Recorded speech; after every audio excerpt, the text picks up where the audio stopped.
We are... Okay. Are these recorded? Record? Cool. This one. What's up, guys?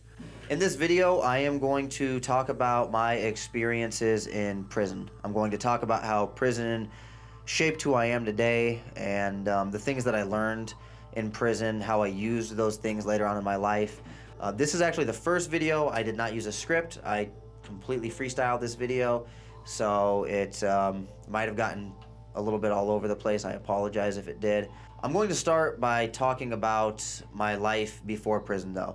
I did not grow up in a very bad neighborhood. I didn't grow up in a bad home where, you know, my parents were struggling to make ends meet. In fact, it was the exact opposite.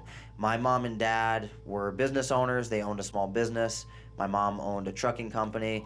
She made very good money. We had a nice house. I would say we were upper middle class.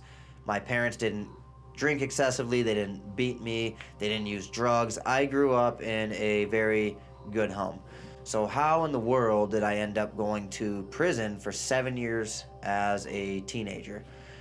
To be 100% honest, I still don't know the exact reason. I probably never will. I think it's something to do with my personality. I am a little bit of an adrenaline junkie. When I was in high school, I liked to smoke weed, and then I started to sell weed. I guess I got a little bit of an adrenaline rush from that. And I'm one of those people that when I do something, I do it all the way, right? Like I don't put one foot in and one foot out. Like if I decide to do something, I go all the way with it. And so when I started smoking weed, I went all the way with it. And then I started selling weed, and I went all the way with it. And before long, that turned into me doing other drugs like cocaine and drinking pretty regularly, and I went all the way with it. And then I started selling cocaine, and then we started robbing drug dealers.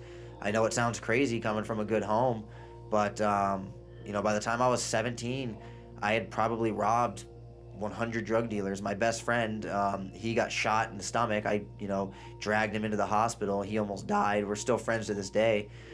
And I just lived a very crazy life considering my upbringing. So after maybe a few years of doing this, a lot of my friends and family started to come to me and tell me to stop. They kind of knew what I was doing, and they told me you're going to end up dead or you're going to end up in prison. And what do you know, they were right. I ended up in prison for armed robbery and aggravated assault. I got charged with a lot of things like kidnapping, home invasion, burglary, and I ended up signing my plea agreement for armed robbery and burglary and trafficking stolen property. Now, originally I signed a plea agreement for 5 years, but when I got to my sentencing date, the judge gave me the aggravated maximum, and I got 7 years flat. So no halftime, no 85%. I did the entire 7 years of my sentence. And to be 100% honest, I was very scared. I was 19 years old, and when you get to prison, it is a lot of grown men, guys that are a lot bigger than you. I'm a little dude. I'm 5'9", 150. And to say I was scared is an understatement. But I was very fortunate. I met some cool people when I got to prison that kind of showed me the ropes. It's definitely not like the movies. It's not, well, at least not here in Arizona, right? I'm sure if you guys watch other prison YouTube channels like Wes Watson or Big Herc, those guys came from different prisons. Like Wes Watson came from California. That's an entirely different system than Arizona. In fact, California probably is a lot like the movies. Arizona's not. Do people get murdered in Arizona prisons? Occasionally, but it's very rare. In fact, in my 7 years, I think I maybe heard of it only happening once or twice during my entire incarceration. I never saw it firsthand. I met some cool people when I got to prison. They kind of showed me the ropes, and pretty early on into my sentence, I realized that it's actually very easy to navigate prison. You just have to follow a few rules. The main rule, don't get into debt, right? This is the number one rule in prison to stay out of trouble. Do not get into debt. If you go into prison with a heroin addiction, it is going to end very badly for you because you are going to get into debt, and then you're not going to be able to pay that debt. And then whatever race you are, if you're white, Mexican, black, if you're a paisa or you're a native, your people are going to beat the shit out of you. And then you're going to probably go into protective custody, get moved to a different yard, and guess what? You'll probably still have a heroin addiction, and the same thing is going to happen again. I've seen this happen to so many people in prison. It is crazy. So early on, I kind of saw those patterns and realized, hey, don't get into debt, don't do drugs, and don't disrespect people. If you can do those three things, prison is actually very, very easy. And this is going to sound crazy, but just being 100% honest, there were many times in prison that I had a lot of fun. There were yards that I enjoyed. Prison, think about it this way. This is how I always looked at it. Prison is kind of like recess for grown men with no women. That's essentially prison. You can walk onto a prison yard and you know what you're going to see? A lot of grown men playing spades, playing pinochle, playing dominoes, some guys working out, some guys drawing pictures, other guys watching TV. It's pretty much just a bunch of dudes hanging out all day for years and years. Gay! The real punishment in being in prison is that you're separated from your family, right? You're separated from women. You're separated from girlfriends and wives, or that's the major downside to prison. But anyways, after getting my sentence started, like I said, I had a few people that kind of showed me the ropes. I started to recognize patterns. I used my time work on myself. I enjoyed reading. I enjoyed studying. To this day, I enjoy reading. I have a very big book collection. Here in my office, I have a big book collection. I don't know if you can see it on the camera or not. At home, I have a very big book collection, and I just read a lot. So in prison, I spent a lot of time reading. In fact, I was known as like that kid that's always reading books. I worked on myself a lot. I worked out. I got in really good shape physically, doing a lot of pull-ups, doing a lot of push-ups. I got a job tutoring other inmates on how to get their GEDs. I spent, 7 years of my life doing just that. Now, one thing that most people don't expect about prison is that it goes by very, very fast.